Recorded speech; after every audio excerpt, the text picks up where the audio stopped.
Bom, iremos continuar a nossa gravação do texto referente aos parâmetros curriculares nacionais no que diz respeito à pluralidade cultural e orientação sexual. Hoje vamos ler sobre ensino e aprendizagem na perspectiva da pluralidade cultural. O tema pluralidade cultural propõe que seja revistas e transformadas práticas arraigadas, inaceitáveis e inconstitucionais, enquanto se ampliam conhecimentos acerca das gentes do Brasil, suas histórias, trajetórias em território nacional, valores e vidas. O trabalho volta-se para a eliminação de causas de sofrimento, de constrangimento e, no limite, de exclusão social da criança e do adolescente. Além disso, o tema traz oportunidades pedagogicamente muito interessantes, motivadoras, que entrelaçam escola, comunidade local e sociedade, ampliando questões do cotidiano para o âmbito cosmopolita e vice-versa, colocando-se assim simultaneamente como objeto e como meio do processo educacional. Para os alunos, o tema da pluralidade cultural oferece oportunidades de conhecimento de suas origens como brasileiro e como participantes de grupos culturais específicos. Ao valorizar as diversas culturas que estão presentes no Brasil, propicia ao aluno a compreensão de seu próprio valor, promovendo sua autoestima como ser humano, pleno da dignidade, cooperando na formação da autodefesa a expectativas indevidas que lhes poderiam ser prejudiciais. Por meio do convívio escolar, possibilita conhecimentos e vivências que cooperam para que se apure sua percepção de injustiças e manifestações de preconceito e discriminação que recaiam sobre si mesmos ou que venham a testemunhar, e para que desenvolva atitudes de repúdio a essas práticas. No âmbito instrumental, o tema permite a explicitação dos direitos da criança e do adolescente referentes ao respeito e à valorização de suas origens culturais, sem qualquer discriminação. Exige do professor atitudes compatíveis com uma postura ética que valoriza a dignidade, a justiça, a igualdade e a liberdade.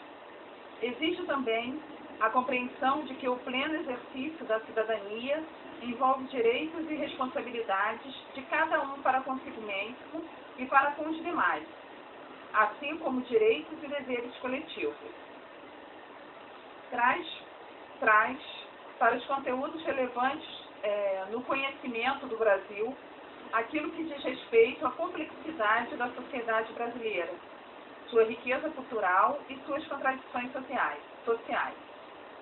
Ao mostrar as diversas formas de organização social desenvolvidas por diferentes comunidades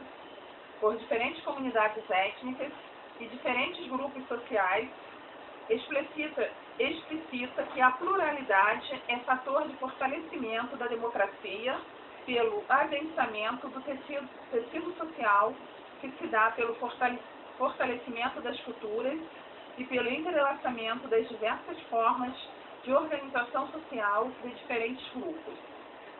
Esse tema necessita, portanto, que a escola, como instituição voltada para a constituição de sujeitos sociais e ao afirmar um compromisso com a cidadania, coloque em análise suas relações, suas práticas, as informações e os valores que veicula. Assim, a temática da pluralidade cultural contribuirá para a vinculação efetiva da escola a uma sociedade democrática. Ensinar pluralidade cultural ou viver pluralidade cultural? Eis a questão. Pela educação, pode-se conhecer, no plano das atitudes, a discriminação manifestada em gestos, comportamentos e palavras, que afasta e estigmatiza grupos sociais.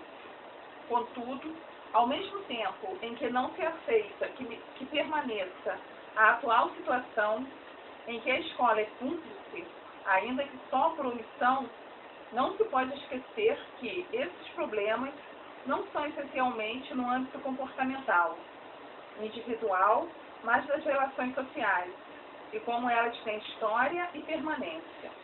O que se coloca, portanto, é o desafio de a escola se constituir um espaço de resistência, isto é, de criação de outras formas de relação social e interpessoal, mediante a interação entre o trabalho educativo escolar e as questões sociais, posicionando-se crítica e responsavelmente perante elas.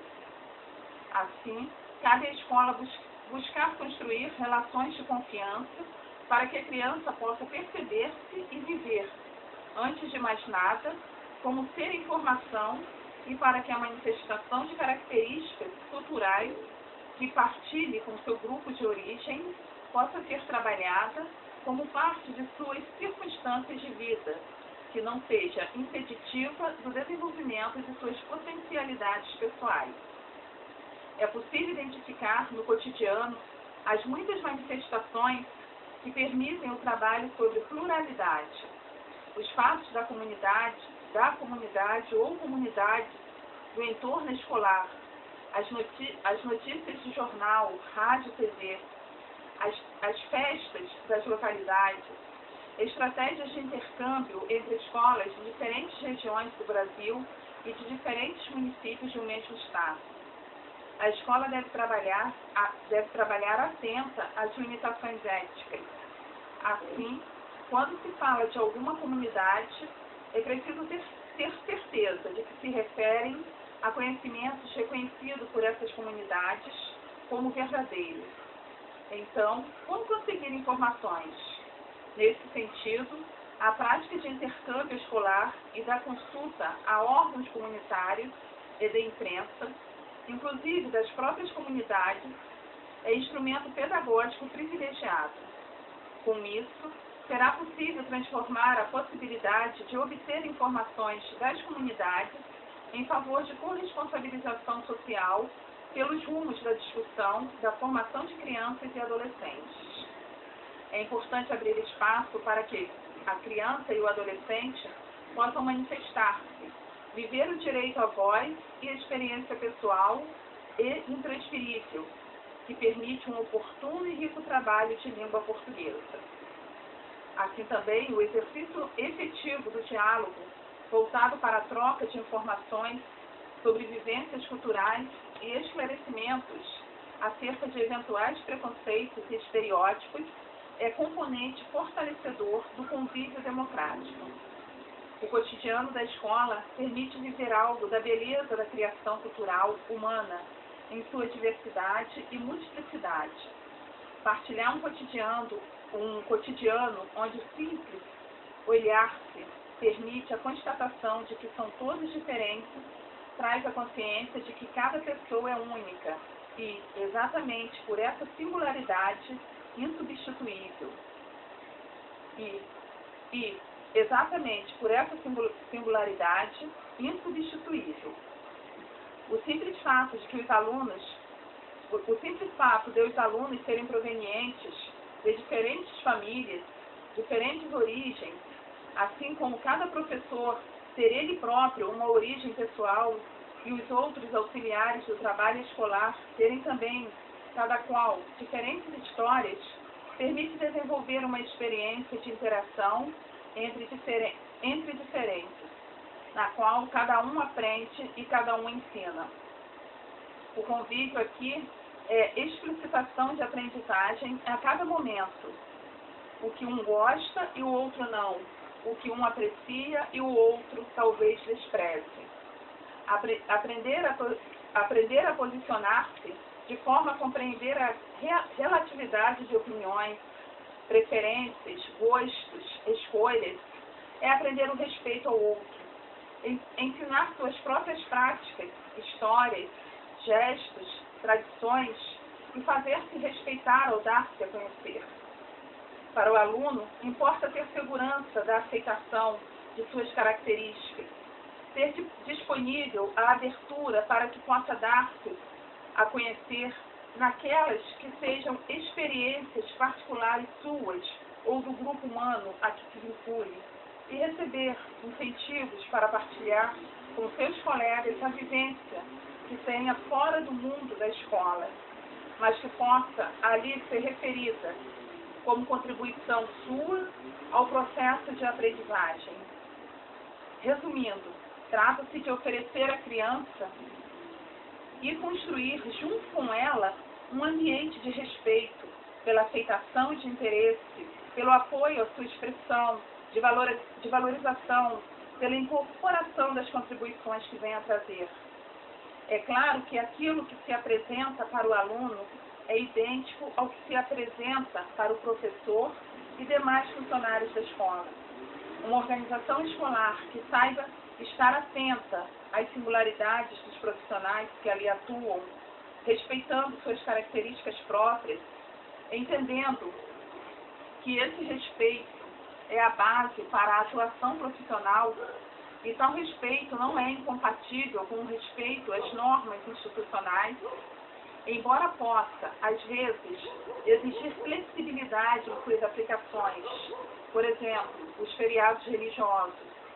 Tal atuação não é simples e exige por parte do professor a consciência de que ele mesmo estará aprendendo, uma vez que nessa área a prática do acobertamento é muito mais frequente que a prática do desvelamento.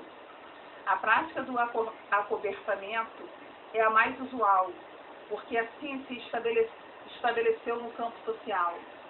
Vive-se numa realidade na qual a simples menção da palavra discriminação assusta, uma vez que se convencionou aceitar, sem discussões, a ideia de que no Brasil todos se entendem e são cordiais e pacíficos. O mito da democracia racial. Mas ainda, muitas vezes, a ideia de aceitar que o preconceito existe gera tanto medo de ser acusado, de ser preconceituoso, como medo de ser vítima de preconceito. Essa atitude é o que se chama popularmente de política de avestruz, na qual, por se fazer de conta que um problema não existe, tem-se a expectativa de que ele deixe, de fato, de existir. Na escola, a prática do acobertamento se dá quando se procura diluir as evidências de comportamentos discriminatórios, com desculpas muitas vezes evasivas.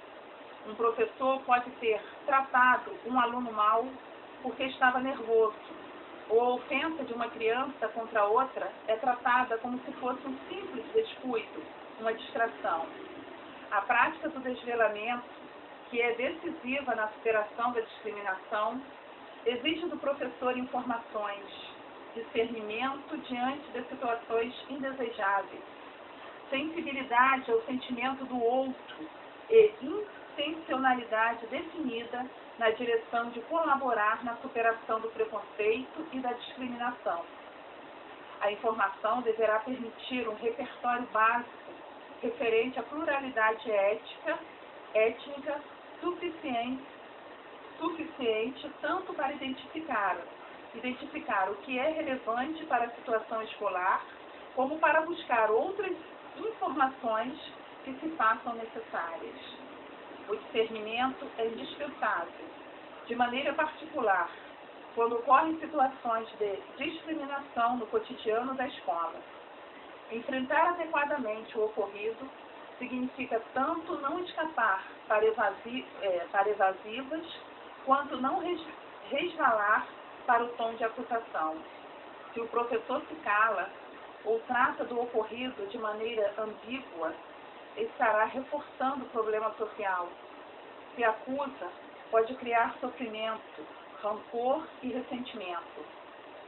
Assim, discernir o ocorrido no convívio é tratar com firmeza a ação discriminatória, esclarecendo o que é o respeito mútuo, como se pratica a solidariedade, buscando alguma atividade que possa exemplificar o que diz com algo que passa, junto com seus alunos.